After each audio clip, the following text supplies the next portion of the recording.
সবাইকে ধন্যবাদ জানাচ্ছি আজকে আমাদের এই নতুন বন্দোবস্তের শুভ মুহূর্তে সাক্ষী হতে আসার জন্য।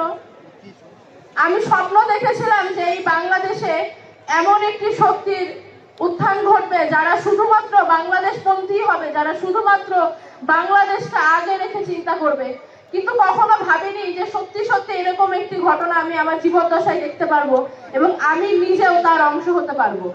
আমি আজীবন মহান সৃষ্টিকর্তার শুকরিয়া আদায় করব শুধুমাত্র এই কারণে যে জুলাই বিপ্লব আমি আমার চোখের সামনে ঘটতে দেখেছি এবং তার কিছু অংশ হলেও আমার হাত দিয়ে আমি অংশ নিতে পেরেছি।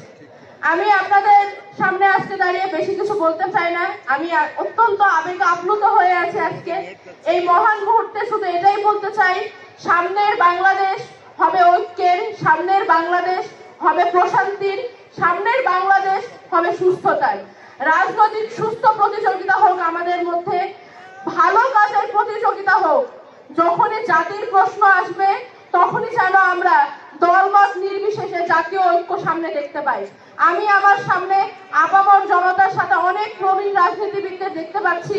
আপনাদের সকলের কাছে দোয়া চাই, ভালোবাসা চাই, শুভকামনা চাই। আমরা তরুণ, আমরা অনেক বড় দায়িত্ব হাতে নিয়ে এগোতে যাচ্ছি। আপনারা আমাদের প্রতি দোয়া রাখবেন, আমাদের শুভকামনা জানাবেন এবং একই সাথে দেশের আপামর জনতার কাছে বলতে চাই যে নতুন দায়বদ্ধতা নিয়ে আমরা রাস্তায় নামছি, আপনাদের কাছে আসছি।